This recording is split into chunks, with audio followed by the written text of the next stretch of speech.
What is up, beautiful people? You're joining me at the Adamestera house. I'm in a hammock, just chilling. Christos is here, by the way. He's going to show around his parents a little bit of the area. Earlier, he did a little tour with them of the place. But yeah, I'm glad to see that things are picking up.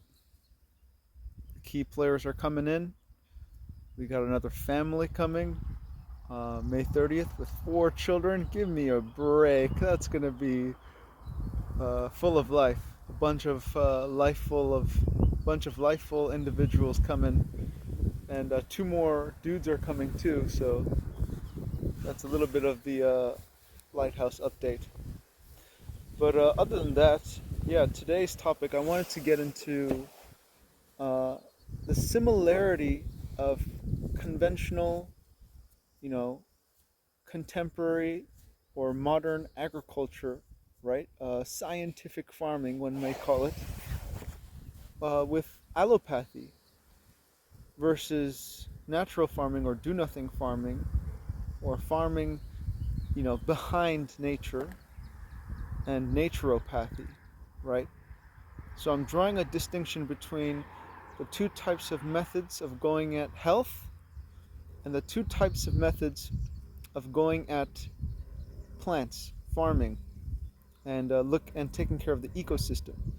Because again, the ecosystem happens to be the same thing as our body. There is no difference between how we treat our body and how we treat our ecosystem, or how we cultivate, or how we practice agriculture, right? If we have unhealthy habits, right? If we have unhealthy solutions, if we have superficial solutions out in the world of farming, in the world of health, in the world of, you know, in the pharmaceutical world, we're also going to have superficial, how do you say, unnatural ways of going at it, right? So, for instance, diabetes, right?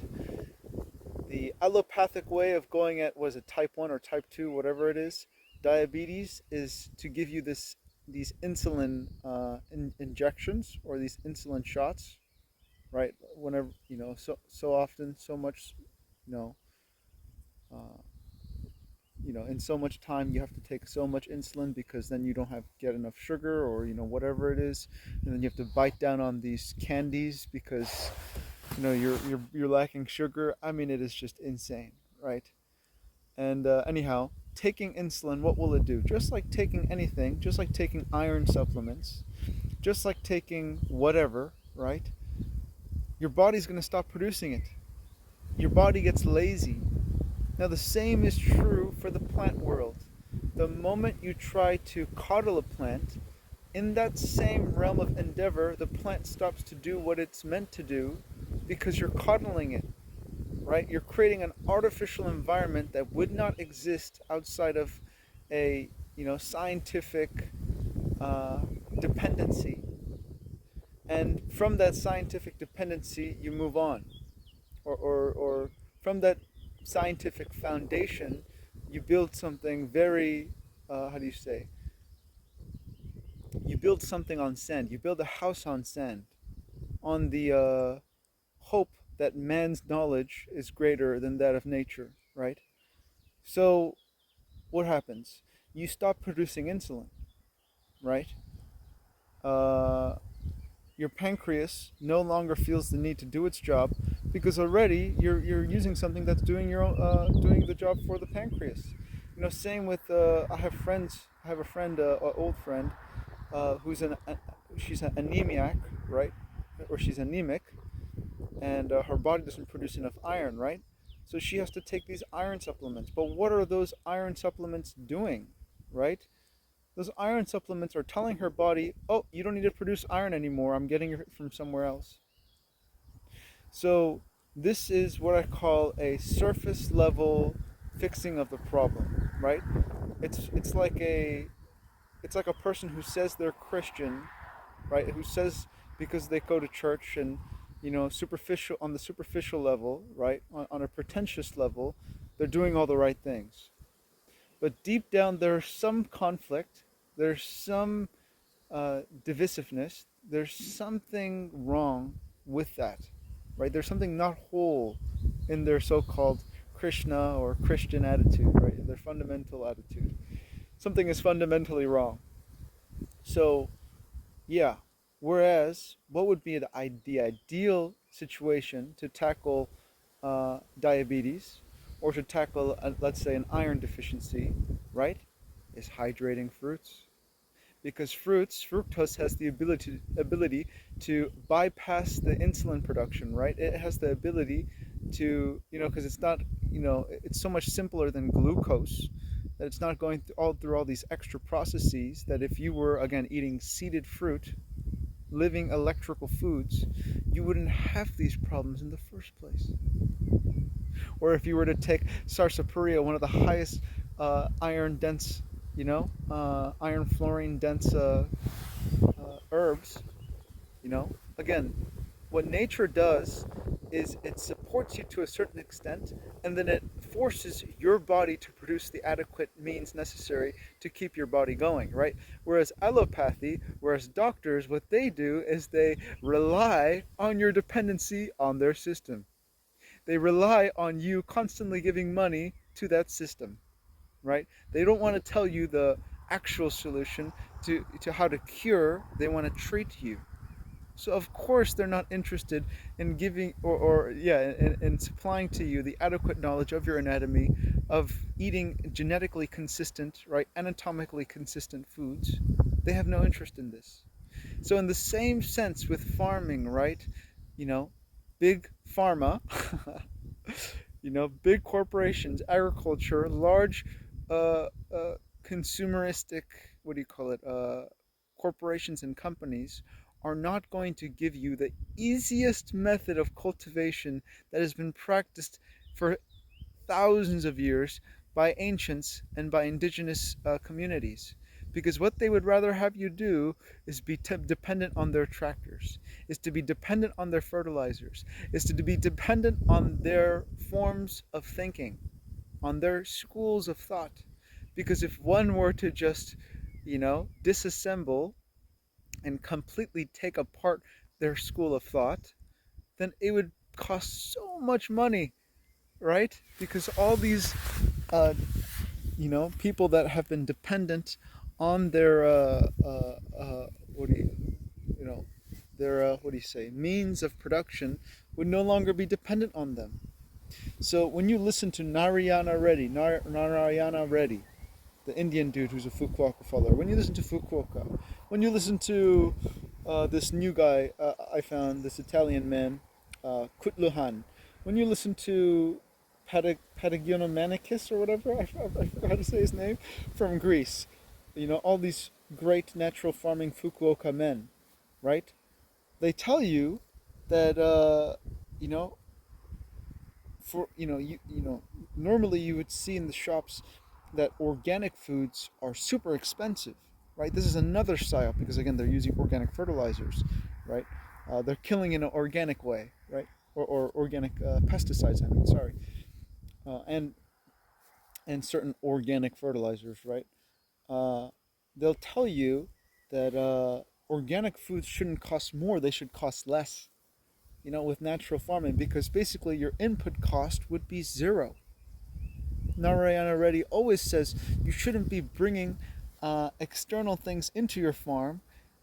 There should be a cycle of constantly mulching, things falling, organic matter falling on the ground, and then the microbiota in the soil increasing and exponentially developing, and more bugs start to work with each other, work with the ecosystem and each other, right? More termites, more worms start to come into your soil, and it just gets better and better. It's almost non-linear, the amount of improvement that comes to your garden.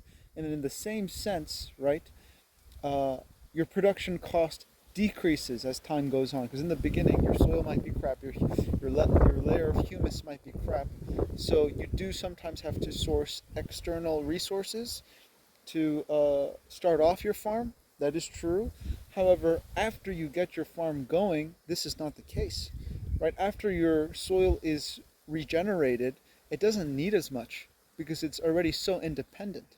So again, this is precisely what modern, sophisticated, so-called sophisticated scientific agriculture is aiming for, is to create a dependency, to have a depleted soil so that you would always need to use their electricity, their tractors, their chemical fertilizers, their pesticides, because you're not going to be able to create a balanced, coherent environment. What a rant. But anyhow, so this is the exact same, right? You can see the similarity with the insulin, with the iron deficiency, right? They want you dependent on their products. And the last thing they will do is show you how to become independent, show you how to create your own humus, your own topsoil, and your own thriving of, you know, biomaterial, of biomatter, right? Of worms, of birds, of bugs, of termites, of whatever it is, creating aeration and activity and movement in, you know, in your farmland. So it's just funny that way, right? That you know, the more simple you get, the more easier it is, and the more natural it is, right? How complex is a hospital system, right? You know how easy it is to heal? A grape fast. That's it. You can heal 99.9% of issues with just a grape fast, with just electrical fresh fruit, right? Yet the pharmaceutical industry says you need to take this medicine, you need to practice this nutritional guide, you need to do this, you need to do that. It's never ending, really. And it's never going to end because that system is a system of complexity, right? We are concerned with reducing complexity. We are concerned with simplicity. We are concerned with a concise way of living, which means a living that isn't so confused, that isn't so, how do you say, conflicted. So again, instead of going about trying to superficially fix things like the allopathic community, like the conventional and contemporary, modern and scientific farming, why not we do it how nature has always done it? Why not we lay a layer of hay and straw like Kultuhan showed us, or Kutluhan, I keep saying it the opposite way, Kutluhan showed us, and you know, a 20 centimeter thick layer of humus, or layer of, sorry, of mulch, so that we can create a layer of humus in the soil, right? And at the same time keep the moisture such that you don't even have to water your vegetable garden if you have a 20 centimeter thick what do you call it, hay and straw mulch over it, and just let nature do it. You know, why don't we go on a fast, right? If we're sick and we have 5 different kinds of, you know, genetic illnesses, or, you know, whatever diseases, you know, we got, what is there? Diabetes, gout, high blood pressure, low blood pressure, everything that arises out of acidosis. You can get real technical with it, but really it's so simple as cellular degeneration. Why don't we get so simple that we just eat less, we breathe deeper with our diaphragm, we don't create the opportunity for our frequency to be lowered, right? For our pH to be lowered, right? We alkalize the body with either alkalizing food or no food at all, and simplify. No. Nutritionists would have you, you have to take this at this certain time, you have to eat this amount of times a day. You know, what does nature do to an animal when an animal is sick? The animal doesn't eat until the animal is no longer sick. So it's these kinds of things. We are so out of touch, both in the farming world and in the health, so-called health industry. And they're industries. That's what it is. You know, it's a matter of trying to be industrious, and then comes in the idea of increasing profits and increasing this marginal utility, and all this kind of stuff. And nature doesn't even know what profit is, right? Nature doesn't, uh, in some sense, nature is totally unmotivated. And that's why nature is so beautiful, right? Because it's not trying to, its whole purpose is not trying to profit off of other things. And just living and being, other things profit from it, and other things lose from it. It's just a flow. It's just a balance. There's not much thought involved.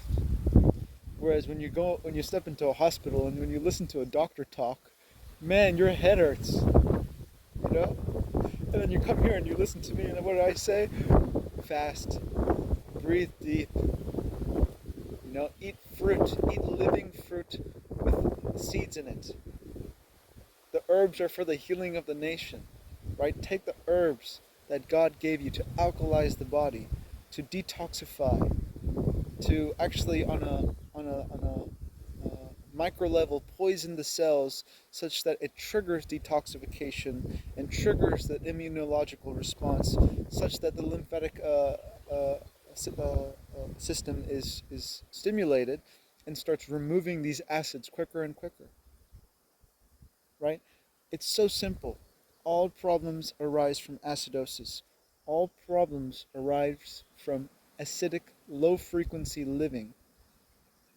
And, again, low frequency eating. And the foods that come from low frequency are cultivated in low frequency, right? Whether it's the killing of animals and slaughtering them, right? Or cultivating for the purpose of killing them, right? All this kind of stuff. Whereas with the fruit, you don't have to kill anything. In fact, if you eat the fruit, you can plant the fruit. How amazing is that? How beautiful is that? So there's that. So yeah, let's go a little bit deeper then. Okay, Eugene. So can draw some more examples of the similarity between allopathy and scientific farming or contemporary agriculture, right? So it's like skin creams and skin lotions too. You're covering up the pores. You're stopping your body's ability to release toxins, right? What else? Like sunscreen, for example, right? Oh my gosh, if you needed sunscreen, God would have gave you a sunscreen bottle when you were born. Or spraying all these pheromones and these smelling agents, right? Man, if you were supposed to smell that way, you would smell that way, right? But what are you doing now? You're spraying all these foreign piss smelling chemicals on you, right? The last thing is the last thing your body would do is to take care of the smells itself. So essentially you're just piling on, right? You're backing up, you're lymphatically, with the waste management system, you're backing up all the waste and covering your pores with this chemical soap, right? Just because it says organic doesn't mean it's good, right? You really need to know where these things are coming from and how they're being processed, right? Whereas, look, I have a lavender plant right here.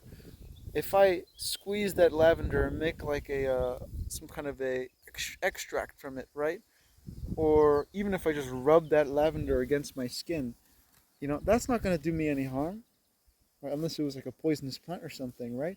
That's going to make me smell fine, smell beautiful, and at the same time, it's going to accentuate and how do you say, uh, uh, bolster the natural pheromones and smells and waste and skin removal processes that are going on in my body. So it's not going to impede the natural processes. In the same sense, right? The soil is always going to clean itself, is always going to manage itself. The surface of the soil is always interacting with the air, taking in oxygen, right? Is always interacting with whatever it is, bugs, birds, animals, all these things. But if we come in and we spray these chemicals, right, or let's say we cover up the soil with some inorganic material, whether it's plastic or whatever it is, we're actively impeding on the natural skin of the earth, right? We're so short-sighted, we don't have any foresight to see that perhaps it's better to leave the surface of the earth alone, not to constantly till and plow it and kill the organic matter and destroy the root systems, the life, because the life is near the root systems of all the plants that are in the soil, right?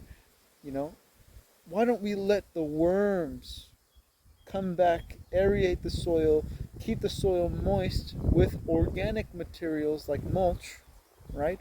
Why don't we go about helping Earth, helping our skin, right? Helping the surface of the Earth with natural methods. We're so concerned about thinking, which is completely unnatural 99.9% of the time, right? The one time thinking is natural is when thinking is clear and it's out of nature's way. So, there's an example. Same with watering, right? We're always like using these skin moisturizers and you know lotions and I think I swallowed a bug and lotions and all this kind of stuff, right? The whole idea of you needing to put lotion on is because you're depleted, right? Same thing with the soil. The whole reason why you're constantly watering the soil is because you haven't created the adequate ecosystem, the adequate mulch, the adequate shade with enough trees, right? The adequate environment such that there's moisture there.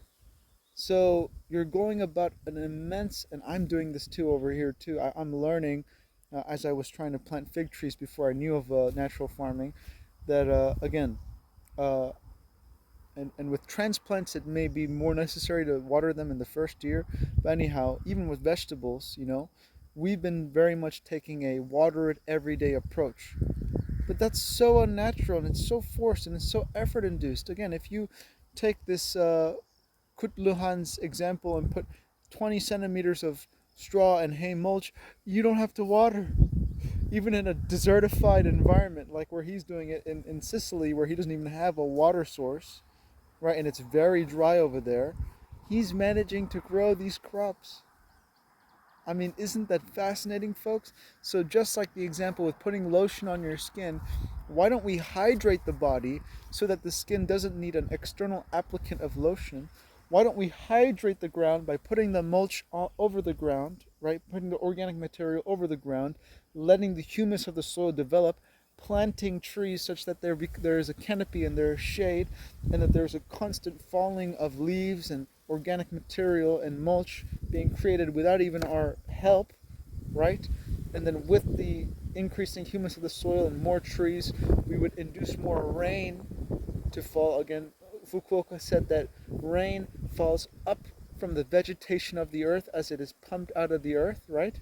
Rather than falling down. It falls down after the trees call it in, after the trees put it up, after the trees sow the rain in the sky.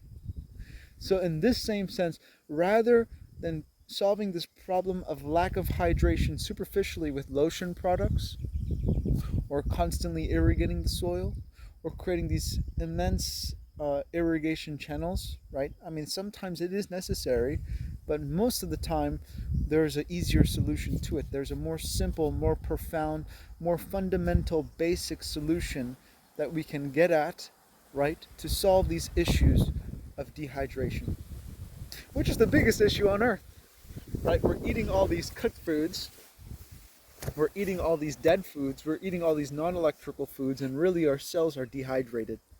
And the soil very much is dehydrated. So there's another one. What else? Yeah, just generally, I think I covered this before the irrigation and the dehydration part, was just using of chemicals, using of man-made formulas. What happens when you don't have a formula? What happens when you don't have electricity to manage a pump, right? What happens when your tractor falls down and let's say you don't have the money or the means to fix it, right?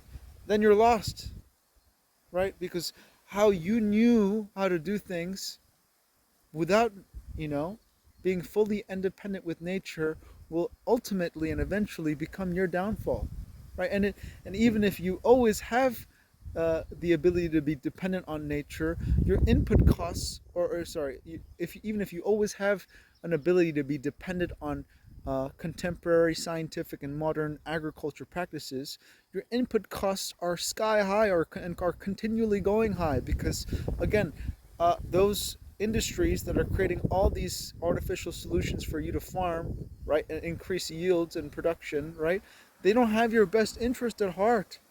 So eventually they're going to price gouge their chemical fertilizers, their chemical pesticides, their tractors, equipment prices. You know, they're not on your side. You know who is on your side? Your mother, nature, the earth. She's always on your side. She's always trying to help you, right? Until we bite her helping hand and spit on her and step on her and just try to make profits out of her for big industry and big corporations. So, in this sense, instead of going about an artificial, superficial solution, why don't we go at the heart of the issue? Why don't we realize that the insect problem that's having us, that's making us need these, you know, unnatural pesticides, even organic pesticides? The reason why we're trying to kill all these insects is because there is some kind of a lack. There's some kind of a space to fill. There's a void in the ecosystem, in the insect ecosystem, with the birds, with other predatory insects, in the environment, right? Such that, we have to fix the entire environment and not just try to fix the insect problem on its own. It's a very limited and partial way of looking at things. Whereas, again, if we increase the biodiversity in nature, just like they found in Fukuoka's farm, right? The insect problem without any fertilizer will be better, right? The insects will affect the yield much less than the farm that of his neighbors that were spraying these chemical pesticides, and still their yields and their insect problem was worse. So what works for us in the short term is shooting ourselves in the foot in the long term, right? This is both for health and for farming, right? There's no shortcut to health. There is no shortcut to farming. We have to do it right from the beginning and build a strong fundamental in the beginning so that we don't end up, empty pockets, dependent on big pharma and the big agricultural, what a pun, right? Big pharma, big agricultural corporations and industry, right? Let's start with the basics and the fundamentals, such that, again, we are growing healthy food, we have healthy habits, so that we're not applying all these lotions and these sunscreens because there's something lacking at the root cause of the actual body, and there's some form of acidosis and depletion of hydration within the cells. That we tackle that first, that we go to the root of the issue first, that we go to the depleted water in the soil and the uncovered, exposed, and constantly dehydrated dry ground first. These kinds of things we should be talking about.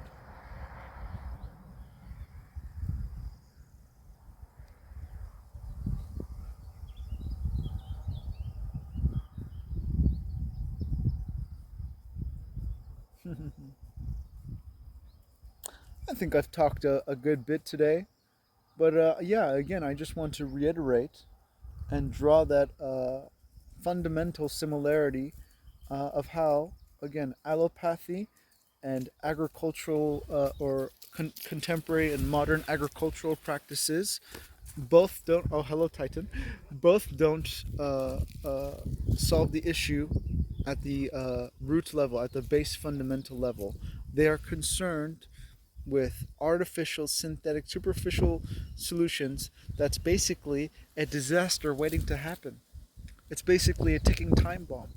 It's basically waiting such that the lymphatic system cannot even, function anymore, so that your kidneys just explode, right?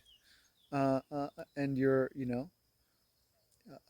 the septic tank is so backed up that the shit is coming into the house, right?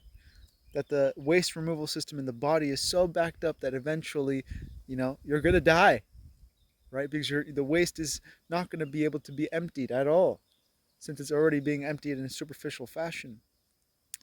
In the same sense, we're going to be cultivating in these unnatural methods such that we're going to continue to deplete the soil, to kill the soil, and create all these deserts that we've been doing in the Americas and the Africas.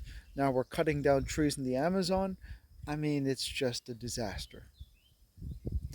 And so it's the people who see that this is an utter disaster and absolutely cannot continue, right? It's our responsibility as those people, as those guardians of the earth, to step up and start speaking about these subjects and researching about these subjects.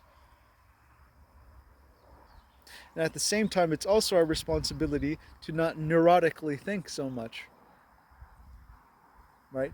Like what I'm telling you doesn't require a degree, doesn't require intense study of a curriculum, just requires some common sense and observation, just some silent observation of those things around you, and really easy. The solutions uh, uh, or the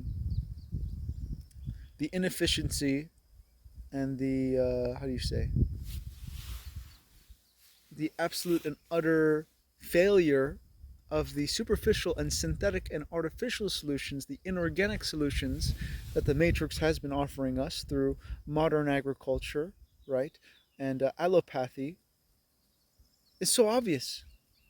And in another sense, how naturopathy, stepping away and out of the way of nature and natural farming, is so obvious. It makes so much more sense. It takes so much less effort, and it is so much more simple, because that's how common sense works. Common sense reduces all theories because it realizes theories are useless, right? What has worked till now without theory? That's what I'm concerned with, and I think that's what you should be concerned with. So let's you know, let's steer clear and let everybody know that again, allopathic and contemporary scientific agriculture methods are the same as shooting yourselves in the foot, right? It might help you really quick. Some pill you take might be a quick fix right now, for the sake of short-term gratification. It might be the best thing ever, but sooner or later you're going to regret it. Whereas naturopathy, natural farming, there's no regret in it at all.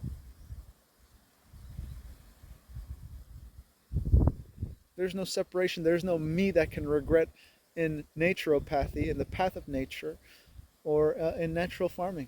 How can you regret with farming naturally? There's nothing to regret. There's not much to think about. There's not much to do. Yeah? Other than preparing the mulch, sowing the seed, and yielding the fruit. Instead of watering, plowing, cultivating, oh my gosh, chemical fertilizer, chemical pesticide, weeding, So, if you appreciate the fantastic information I bring you, because right now I do this for free, right? And at the same time, I want to do this full time. I don't want to have to go, work at a job to sustain myself or to feed myself, especially before we have the adequate land to produce such things. Oh, by the way, yeah, we're looking for land here in Portugal, but eventually we would also want to go to Africa as well, on the plans of Operation Lighthouse. But anyhow, if you think my information is useful, $3. Someone recently just did a $30 membership. $100, it doesn't matter. Help me out. Because if, the average amount of people who watch me just donated $1, that would probably be enough to get me through the month. So if you value my input, if you value my information, real easy way to do that is going to buy me a coffee. You know what to do. And don't drink coffee, please. We found out recently that loquat seeds, roasted and toasted, right? Great coffee bean replacement. I've also heard that dandelion root tea is a very good coffee replacement. I personally have never really liked coffee. It was more of a following a trend kind of thing when I was still following trends. where you would sit at Starbucks with your laptop open